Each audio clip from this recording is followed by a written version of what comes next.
Terima kasih masih bersama Corporate Insight, masih bersama saya Iqbal Switami Harja dan hari ini narasumber kita langsung hadir di studio bersama saya Direktur Utama PT Intra Golfling Resort Tbk atau Golf, Ibu Dwi Febri Astuti atau kita akan panggil beliau Bu Pepi.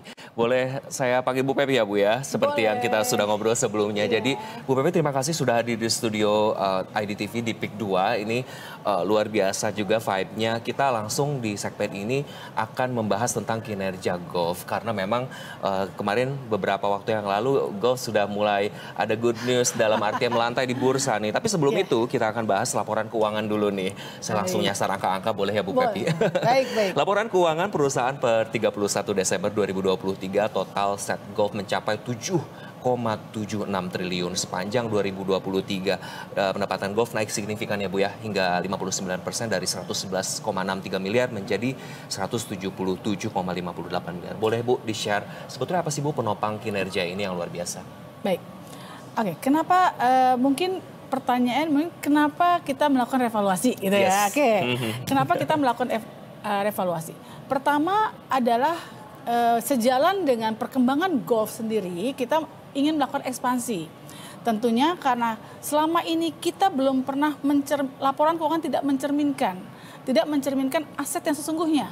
Sehingga kami melakukan revaluasi di tahun 2023 sejalan dengan rencana kami melakukan ekspansi. Nah, lalu kami melakukan revaluasi dan kami melebarkan bisnis ke arah properti. Tapi tentunya properti yang mendukung daripada golf itu sendiri, bukan murni properti ya. Kami bangkit berjalan dari golf, tahun 2005 kami berdiri, Intra Golfling Resort dengan mengelola 3 lapangan golf. Nah, di sini kami melihat tentunya melihat ada peluang di mana untuk ekspansi ini. Kami melihat masih ada peluang di sini, sehingga kami melakukan, yuk kita coba mempercepat ekspansi kami dengan cara melantai di bursa saham. Nah, kemudian kami melihat pertumbuhan kami yang baik di mana. Nah, golf sendiri existing golf dengan 3 lapangan golf yang kami kelola dan dimiliki. Kemudian ditambah dengan sektor baru yang kami launching di tahun 2021 yaitu sektor properti. Kemudian kami merasa oke, ini tempat lah buat kami untuk melantai di bursa saham. Jadi itu juga memang penopang di performa ini ya Bu. Sebetulnya kinerja paruh pertama 2024 ini seperti apa? Karena memang kita sudah menginjak bulan Agustus, bulan kedua di paruh kedua. Kita ngobrol 2024 semester pertama dulu. Ibu boleh diceritakan dan share kepada para investor golf ya. Baik, kinerja tahun 2024 tentunya karena dunia golf masih sangat bergairah. Properti yang kami topang ini bukan properti yang murni properti, namun properti yang mendukung sektor golf. Sehingga saat ini di bulan Agustus ini, kalau kita lihat kinerja semester pertama ya, tahun 2024 ini masih cukup sesuai dengan target, yaitu kurang lebih mencapai 13% lah. Pencapaiannya, kurang lebih ya. Namun kami tentunya masih terus bahkan berkembang sampai menuju ke akhir tahun supaya kami tetap mencatat prestasi yang baik.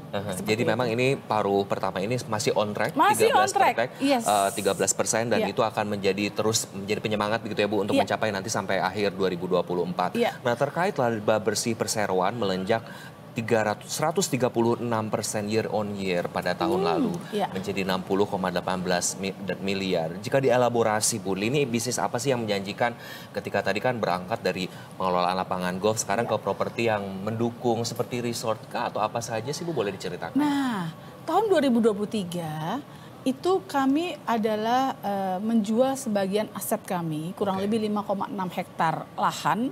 Kami jual sehingga kami pada saat tahun 2023 itu sangat signifikan. Tentunya itu sebagai modal dasar kami sebelum kami memutuskan melantai di bursa saham. Dan tentunya dengan dibantu para investor yang saat ini bergabung di golf ya, kami akan bisa mencapai ekspansi yang lebih cepat. Seperti itu. Jadi itu memang aksi korporasi dan strategi perusahaan yang dirasa tepat untuk mulai melantai di bursa. Makanya memang tercatat laba bersihnya di 60,18 miliar begitu ya Bu ya.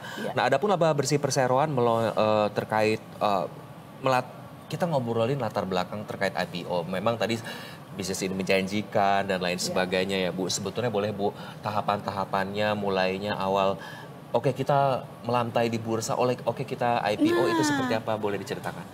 Baik, pada saat kami memutuskan menambah ekspansi usaha di sektor properti, kami belum memutuskan untuk melantai di bursa saham. Tentunya kami melihat kekuatan equity kami sendiri dan percepatan untuk bisa ekspansi. Lalu arahan dari komisaris kami, Dewan Komisaris kami untuk mempercepat ekspansi kami adalah kita melantai di bursa saham.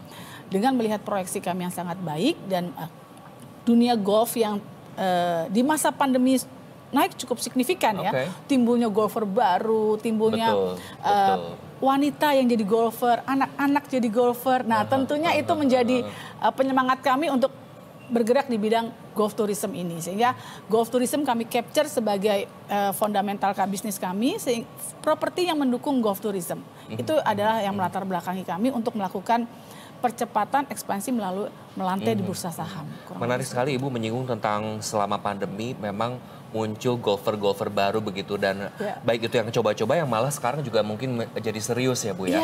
Wanita golfer dan kids golfer begitu ya Bu. Hal itu juga mendukung dan menopang selama pandemi kah di golf? Betul.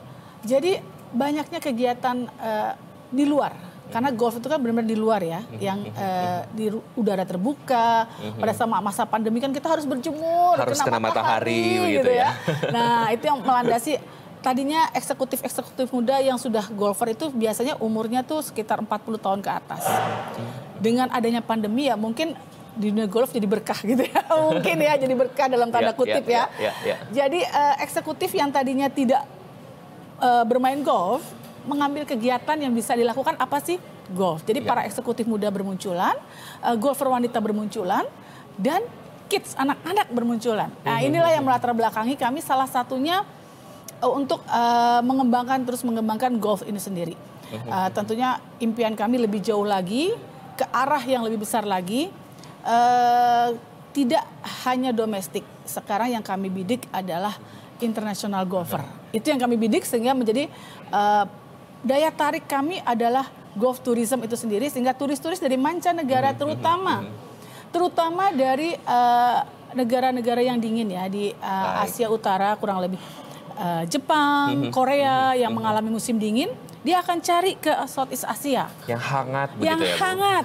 Nah, kami menjadi salah satu pemain yang bisa berkiprah di sana. Nah, terkait yang melantai di bursa ini dari 3 lokasi yang dikelola baru 2 saja. Apa sih Bu pertimbangannya? Apa karena memang paling memukau gitu kinerjanya atau apa sepertinya? Apakah ada strategi tersembunyi khusus gitu? Fokus kami saat ini adalah di Bali. Kenapa Bali? Siapa nggak tahu Bali? Yes, nah, semua tahu Bali pasti. Siapa nggak tahu Bali? Bu. Iya. Jadi karena kita berangkat dari golf tourismnya akan kita kembangkan. Jadi kami akan mengembangkan potensi yang ada di Pulau Bali dulu nih. Kita akan fokus dulu satu persatu. Fokus kami saat ini di Pulau Bali. Yang mana Bali ini salah satu destinasi yang sudah diketahui lah oleh semua orang. Jadi semua orang sudah tahu Bali. Siapa sih yang nggak tahu Bali? Siapa yang nggak ingin ke Bali? Gitu. Kadang-kadang Indonesia juga di mana? Bali? Oke, tahu gitu. Nah, kurang lebih itu. Betul. Jadi kita fokus dulu yang di Bali, lalu kemudian Sentul yang sudah eksis lebih dahulu. Nanti baru tahap berikutnya kami akan kembangkan yang masih ada Belitung dan mungkin kita akan bangun lapangan golf lagi, itu tidak menutup kemungkinan. Tidak menutup kemungkinan. Itu nanti kita akan bahas di segmen berikutnya terkait ekspansinya, tapi saya sangat ingin membahas sekitar 5,34% begitu ya Bu yang digunakan untuk setoran modal bagi anak usaha perseroan yang lain seperti Sentul Golf Utama atau SGU sebanyak 7,13%. Sisanya untuk membiayai kegiatan operasional perusahaan begitu ya Bu atau operational expenditure. Mohon dielaborasi Bu terkait OPEX ini, apakah memang itu strategi khusus kah atau memang sudah ditargetkan juga bahwa ini 5,34% dan 7,13-nya untuk OPEX begitu? Jadi gini, dana yang kami peroleh dari IPO tentunya untuk menunjang bisnis kami. Salah satunya anak usaha kami yang di Sentul Golf Utama. Sentul Golf Utama ada planning untuk pindah ke daerah yang lebih bagus lagi, lebih eksotis lagi. Wow. Ya, lebih tinggi lagi, agak tinggi lagi. Bu. Karena sekarang kan mungkin masih di kawasan Sentul lah ya. Sekarang akan lebih naik lagi ke Desa Hambalang. Ke Desa Tajur. Itu kurang lebih kalau dari permukaan laut mungkin sekitar 600, agak lebih dingin lah. Dan dikelilingi oleh pegunungan. tentunya dengan adanya perpindahan ini dibutuhkan dana operasional, dibutuhkan dana-dana untuk menopang. Walaupun itu bukan dana inti ya. Inti untuk pembangunan lapangan golfnya kami sudah memiliki sendiri. Dari equity kami sendiri, kami sudah memiliki untuk pembangunan lapangan golfnya. Tetapi untuk ada, ya ini, kita itu lagi berkomitmen di area yang sekarang kita bilang apa? Global warning atau netral carbon, nah seperti itu. Mengurangi emisi karbon, dan segala macam. Nah kami ke arah sana lah. Sehingga kami membutuhkan dana-dana untuk riset kami, untuk menambahkan alat yang menunjang ke arah sana. Kurang lebih seperti itu. Untuk di Sentul Golf Utama. Jadi komitmen-komitmen yang terus diutamakan. Nah seperti apa tantangannya? Kita akan bahas setelah yang satu ini Ibu Pepi. Pemirsa tetaplah bersama Corporate Insight. Kami akan segera kembali. Terima kasih masih bersama Corporate Insight dan kita masih bersama Direktur Utama PT Intra Golf Link Resorts Tbk, Ibu Dwi Febri Astuti atau kita akrab panggil Ibu Pepi. Bu, seperti janji saya kita akan membahas tentang tantangan nih. Kalau berbicara tantangan memang semua memiliki tantangan. Nah terkait perusahaan golf ini yang memang notabene fokus di hotel, resort dan lapangan golf gitu ya Bu. Apa sih Bu yang masih menjadi tantangan berat begitu menjalankan bisnis ini? Tantangan kami tentunya banyak ya, berbagai faktor.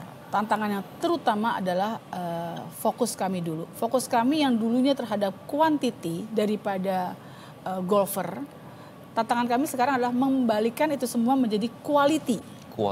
Yes, jadi kami saat ini sedang meningkatkan quality daripada lapangan golf kami. Jadi itu menjadikan tantangan tersendiri karena beberapa komitmen kami terhadap pengendalian terhadap karbon, sehingga kami ingin menjadi perusahaan golf yang concern terhadap hal itu. Sustainability, hal-hal demikian itu yang belum ada sebetulnya di golf, belum terlalu concern, Nah, kami ingin mencoba ke arah sana, kami ingin meningkatkan quality daripada lapangan golf kami sendiri. Itu yang menjadi tantangan terbesar. Quality itu meliputi dari produk kami, human resources kami, kemudian fasilitas yang mendukung di arah sana. Itu salah satu tantangan terbesar. Tantangannya meningkatkan quality karena memang secara tidak langsung kita menyadari ya Bu bahwa target marketnya olahraga golf ini kan menengah ke atas dan pasti mereka yang menjadi golfer ini juga sangat concern tentang hal tersebut. Adakah tantangan dari market sendiri juga menjadi salah satu concern Bu? Apakah sulitkah karena memang pandeminya saja sudah menuai hasil gitu, setelah pandemi bagaimana? Gini, kalau dari market sendiri sebetulnya karena market yang kami bidik salah satu selain domestik adalah mancanegara. Tentunya kami ingin menjadikan lapangan golf kami setara lah dengan yang di mancanegara. Itulah yang menjadi tantangan meningkatkan quality. Nah kalau pandemi itu menimbulkan golfer baru ya. Kalau golfer baru mungkin belum banyak komplain, belum banyak mengetahui mana perbedaan antara lapangan satu lapangan yang lain. Tapi kalau golfer pada umumnya dia akan mengetahui nih nyamannya di lapangan A, nyamannya di lapangan B. Nah itu yang akan kami tingkatkan secara quality, secara produk, secara facility, dan secara HRD. Secara Bu sedikit tadi kembali terkait IPO, gitu, kepemilikan Bali Pecatu Graha selaku pengendali menyusut dari 98,33% menjadi 88,49%. Sedangkan saham PT Mada Pratama Permai berkurang ya Bu, 1,6% menjadi 1,5%, 0,1% saja. Adapun masyarakat akan menggenggam 10% nih saham pemilikan perusahaan. Apa sih Bu langkah strategis ini untuk mendongkrak laba ke depannya mungkin untuk 2024 dan jangka panjang? Nah, untuk mendongkrak laba salah satunya adalah dari sektor properti. Walaupun golf itu sendiri juga sangat menjanjikan. Tentunya kami berkaitan dengan hal ini, kami meningkatkan performa kami di bidang properti. Kami betul pemain baru di properti. Tapi sebagai kami pemain baru, kami sudah belajar cukup mengamati kalau properti yang kami usung ini bukan properti murni, tapi properti yang menunjang daripada golf. Belum lama ini kami sudah bekerja sama dengan beberapa agen marketing properti. Kami memasarkan villa klaster 1 golf yang terletak di Pulau Bali. Nah, antusias daripada masyarakat sangat baik. Kami kurang lebih mungkin nanti dalam waktu dekat kami akan launching klaster 1, dan dalam rangka launching klaster 1 ini kami sudah memiliki calon potensial buyer itu kurang lebih sampai mencapai 10 ya calon. Wow. Padahal baru kita launching besok di dengar baru-baru ya. Burungnya begitu ya Bu. Betul, baru kerjasama sama beberapa agen, dan mereka sudah antusias sekali. Saat ini saya diinfokan bahwa Bu, ini sudah banyak peminat, salah satunya 10 unit kelas villa kita ini sudah ada peminat yang ingin, jangan kemana-mana, harus ke saya, kurang lebih seperti itu. Luar biasa berarti animonya. Tadi juga saat jeda memang saya juga menyinggung, Bu kalau pindah nanti lapangan golf yang sebelumnya mau kemanakan gitu. Ibu menyinggung tentang jadi properti dong Mas Iqbal. Boleh diceritakan sih Bu, itu sebetulnya tahapan-tahapan seperti itu? Lapangan golf Palembang itu umurnya sudah sangat lama, sudah 30 tahun. 30 tahun untuk lapangan golf itu sudah saatnya untuk direnovasi. Nah, renovasi lapangan golf yang di Sentul tentunya memakan biaya cukup besar karena itu sama aja membangun baru. Oke. Nah, sehubungan dengan hal itu kami memiliki lahan yang tidak jauh lah, lahan tidak jauh yang ada potensi untuk bisa bikin lapangan golf karena view-nya lebih baik, sumber air juga baik, lalu kami juga bisa menerapkan teknologi-teknologi baru. Jadi kebetulan kami memiliki lahan grup ya yang tidak jauh, kami membangun lapangan golf tidak jauh. Dan lahan yang ada, yang lapangan golf sekarang existing, akan bertransformasi lah menjadi properti residensial dan komersial. Pada akhirnya nanti pada saat kami sudah pindah. Oke, jadi memang seperti itu Bu. Tadi Ibu juga menyinggung tentang keberlanjutan, quality, tantangan lingkungan juga seperti apa sih Bu? Karena kan kalau mau misal membuka lapangan golf itu kan harus membuka lahan begitu ya Bu. Itu tahapannya panjang kah, terpentok kah Bu dari segi regulasi atau seperti apa tantangannya?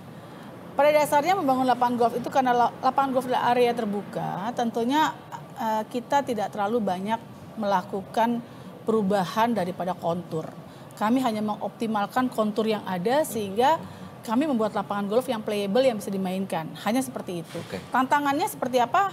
Tantangannya adalah menumbuhkan rumput. Nah, karena rumput itu harus disayang, harus dipupuk dan harus tumbuh gitu kan. Tapi kalau bangunan semua kan bisa dengan teknologi dan segala macam. Nah, kalau rumput nih kadang-kadang ada tantangan khusus, treatment khusus begitu ya Bu? Betul, nah itu aja tantangannya kurang lebih seperti itu untuk menumbuhkan rumput. Tapi kalau misalnya untuk bikin clubhouse-nya ya kita bisa itulah bangunan, berapa orang, berapa percepatan, tambah kurang lebih seperti itu. Tapi kalau rumput agak berbeda. Oke. Hampir 60 hektar itu adalah lahan hijau. Lahan hijau tentunya ada treatment khusus ya itulah. Bagaimana menyayangi tumbuhan ini supaya tumbuh gitu kan. Nah, harus disayang nih. Harus disayang. Nah, tadi itu. Menarik tentang kontur, bahkan itu yang dicari ya Bu ketika misalnya ada sedikit bukit dan lain sebagainya, itu malah yang dicari dan tidak dirubah ya Bu ya? Tidak terlalu dirubah, hanya disesuaikan agar menjadi playable, agar menjadi nyaman bermain. Ini itu aja. Bu, terkait regulasi, apa sih Bu yang menjadi kendala terhadap bisnis pengelolaan lapangan golf atau resort atau dan lain sebagainya? Ibu melihatnya, apakah sudah mendukung kinerja atau mungkin ada tantangan sedikit Bu? Kalau bicara mengenai regulasi pemerintah tuh kadang suka berubah-ubah gitu ya. Regulasi di bidang perpajakan, regulasi di bidang ketenaga kerjaan, regulasi di bidang peraturan daerah. Nah mungkin itu yang kita harus elaborasi supaya menjadi titik yang sama sesuai dengan tujuan awal kita dan pencapaian apa yang menjadi kita target. Itu aja sih. Kalau yang lainnya tidak terlalu signifikan, hanya beberapa regulasi-regulasi yang harus kita sesuaikan dengan rencana kerja kita yang tadinya mungkin tidak ada menjadi ada karena peraturan berubah. Hanya seperti itu sih kalau regulasi. Ya. So far so good ya Bu, bisa dihandle dengan baik. Betul. Nah, bagaimana sebetulnya Bu tahun ini bisa menjadi momentum karena memang 2024 juga melantainya golf di bursa dan ini juga sudah menjadi sorotan publik begitu. Ibu melihatnya bagaimana menjadi waktunya nih momentum untuk kayak hello ini this is business golf yang everyone should watch gitu ya. Oke. 2024 ini tentunya menjadi momentum, kenapa? Karena tahun ini kita memutuskan untuk melantai di bursa saham. Dengan melakukan ekspansi bisnis yang luar biasa, lalu kita memutuskan untuk percepatan, akhirnya kita melantai. Kalau bisnis ini sebenarnya bisa kita capai dengan equity kami sendiri, tapi tentunya dengan durasi yang lebih panjang. Dengan melantai ini, dengan momentum kami untuk bisa mewujudkan apa yang menjadi ekspansi kami menjadi lebih cepat terwujud. Kurang lebih seperti itu. Singkat saja Bu, terkait persaingan gimana nih? Di Bali bukan cuma satu lapangan golf di Sentul, bukan cuma satu, tapi kita akan bahas setelah yang satu ini. Bu Pepi, pemirsa, kita akan segera kembali membahas tentang golf setelah yang satu ini. Pemirsa, kita lanjutkan Corporate Insight dan kita masih bersama Ibu Pepi, Direktur Utama PT Intra Golf Ring Resort Tbk atau Golf.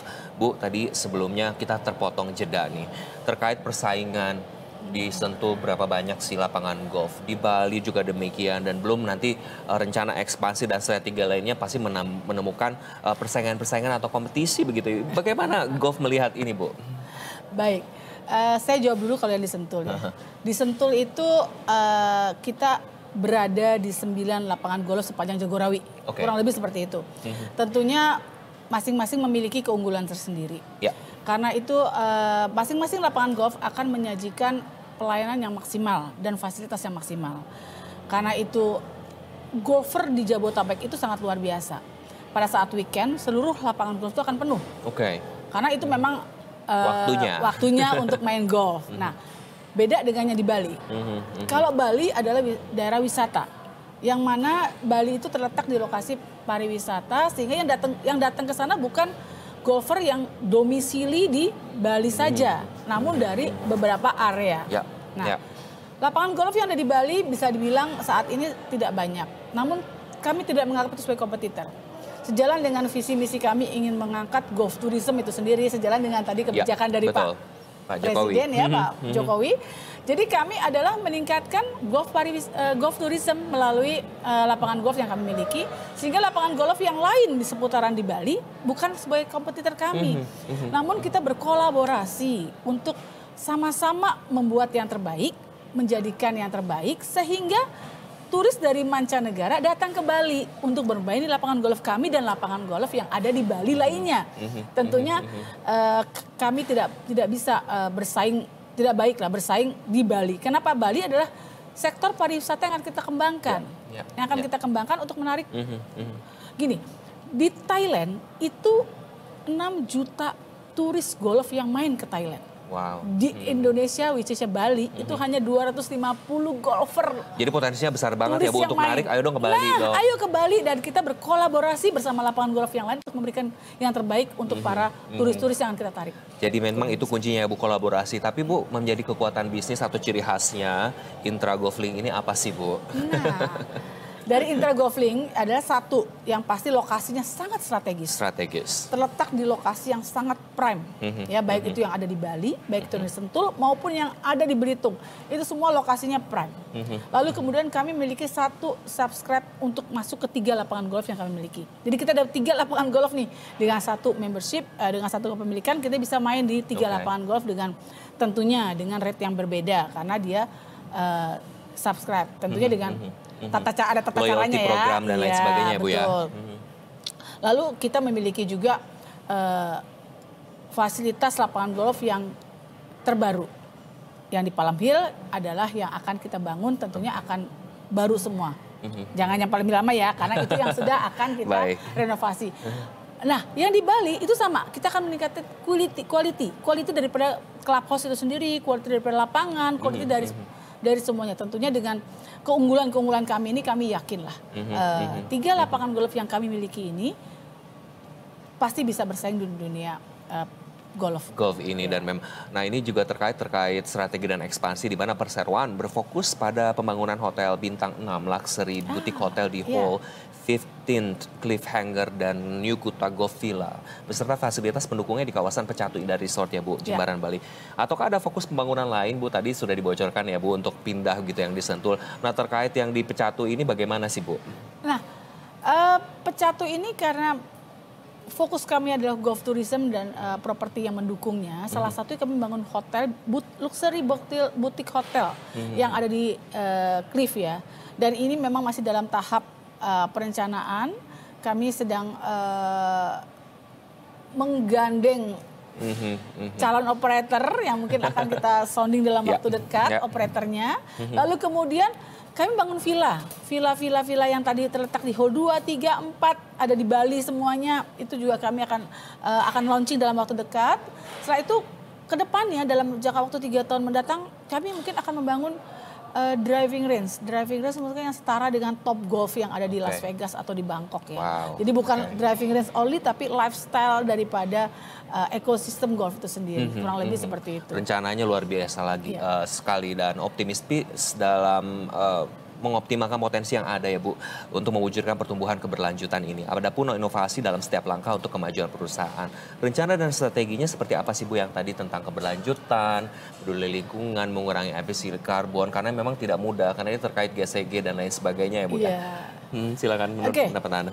Tentunya kalau meningkatkan yang tadi kami tentunya akan mengefisiensikan kinerja kami. Lalu kemudian kami akan mengganti mesin-mesin atau alat kami yang tadinya dipergunakan dengan bahan bakar konvensional, kami akan berubah menjadi ke solar panel, energi listrik, energi yang lainnya yang energinya bisa tergantikan lah, kurang lebih seperti itu.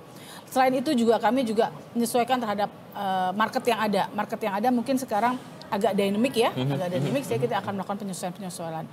Di samping itu kami juga akan investasi di bidang sumber daya manusia, teknologi, kemudian kita juga akan mengembangkan teknologi yang saat ini kekinian sehingga kita peduli terhadap lingkungan. Kurang lebih seperti itu. Memang bersahabat dengan teknologi untuk membantu lingkungan, itu kuncinya ya Bu. Sementara itu Bu, pembagian dividen interim laba tahun berjalan perseroan untuk tahun buku yang berjalan terhitung sejak 1 Januari 2023 sampai 31 Oktober 2023 sebesar 38,5 miliar. Para investor dan pelaku pasar wajibkah Bu koleksi golf kalau melihat historisnya seperti ini begitu loh. Bagaimana pandangan Anda? Gini, kalau mengenai dividen kami kan memiliki komitmen untuk membagikan dividen kurang lebih 30% lah untuk dibagikan di tahun 2024 ini. Dan karena kinerja kami di semester pertama ini cukup baik dan kami akan menggenjot lagi sampai dengan akhir tahun menjadi lebih baik lagi, tentunya harus para investor golf nih harus bergabunglah bersama kami untuk mewujudkan ini sehingga kami pun bisa fundamental bisnis kami berjalan dengan baik, kurang lebih seperti itu. Jadi memang optimis dan merangkul, ayo dong koleksi golf gitu ya Bu. Iya dong. Nah, bisnis golf dan reserve memiliki masa depan yang luar biasa Bu, yang menjanjikan baik itu bagi para pecinta golf dalam maupun luar negeri. Bagaimana Anda melihat ini? Tadi kan seperti yang angka yang di Thailand saja luar biasa, sedangkan di kita masih ratusan ribu.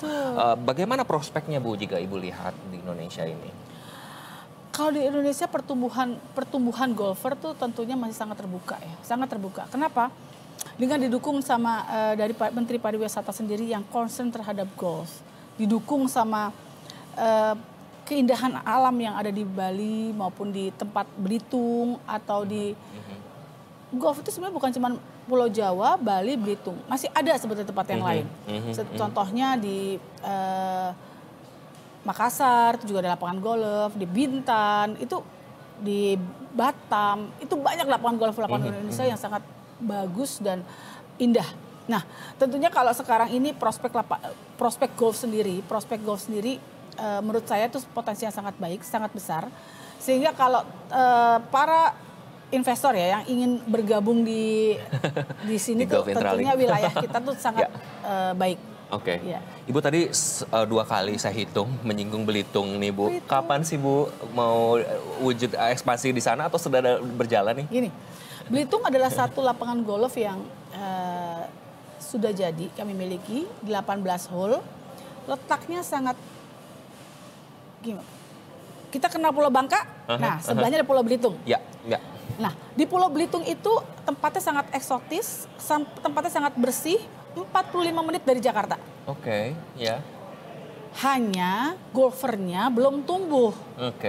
Jadi golfernya itu harus kita tumbuhkan. Kami berusaha mengupayakan dari tahun 2021 sampai dengan sekarang sudah memiliki lokal golfer itu kurang lebih di bawah 50, masih di bawah 50. Nah, Belitung itu saat ini patut dicoba oleh para golfer. Kenapa? Lapangannya bertaraf internasional. Lapangannya bertaraf internasional, tempatnya sangat eksotis, lalu kemudian udaranya sangat bersih, makanannya sangat enak, kulinernya juga sangat enak. Aduh, itu yang saya sasar duluan sepertinya. Kami saat ini baru fokus yang di Bali. Belitung adalah next, kami akan bergandengan tangan dengan pemerintah daerah dan pemerintah pusat. Karena tentunya untuk mengembangkan Belitung kita butuh tidak bisa sendirian, tapi harus mengembangkan dengan menggandeng pemerintah daerah dan pemerintah pusat untuk menggalakkan pariwisata di sana. Kenapa?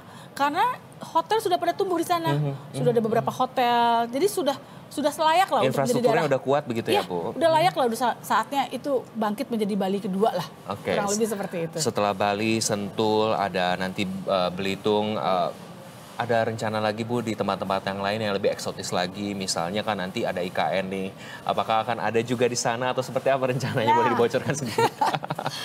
Untuk saat ini kami akan fokus di tempat-tempat yang kami miliki, tapi tidak menutup kemungkinan nanti apabila di tempat lain yang akan kita buka lagi, kita berkolaborasi lagi, tidak menutup kemungkinan. Tapi saat ini kami masih fokus di lokasi yang kami miliki, yaitu Bali, Sentul, sama Belitung. Bali, Sentul, dan Belitung. Nah Bu, terkait Sentul tadi kan Bali memang banyak sekali inovasi-inovasi yang akan dilakukan. Untuk yang Sentul kan tadi berencana dipindahkan dulu begitu ya Bu. Sebetulnya dari strategi itu dan ekspansi tersebut, rencana ke depannya gimana sih Bu? Targetnya seperti apa sih Bu untuk yang Sentul ini? Karena memang makin crowded nih Jabodetabek khususnya. Bagaimana pandangan Anda? Kalau di Sentul tentunya dengan berpindah itu udaranya akan lebih baik. Udaranya akan lebih segar karena ada di ketinggian yang lebih tinggi. Lalu kemudian memindahkan yang tadinya sudah menjadi penuh menjadi yang lebih baik lagi. Dan di sana akan menjadi zero carbon netral pertama. Menurut saya sih kita akan berkomitmen ke arah sana. Jadi mesin-mesin potong, lalu kemudian sumber air itu semua kita menggunakan hal-hal yang ramah lingkungan. Nah, Sentul ini saat ini masih dalam tahap pembangunan. Mungkin dalam waktu dekat setahun barangkali dalam waktu dekat kami akan pindah ke sana ke lapangan baru. Nanti saya akan undang Mas Iqbal untuk ke sana. Kita akan syuting Corporate Insight di sana ya Bu ya, boleh? Boleh. Bu, terkait masyarakat sekitar ini juga menjadi concern bahwa kalau misalnya kita pindah atau mendirikan usaha di suatu daerah, kita harus mengakomodir masyarakat sekitar seperti apa. Kita akan bahas usai jeda dan tentu tentang outlook-nya. Pemirsa, kita akan segera kembali Corporate Insight. Jangan kemana-mana, tetaplah bersama kami.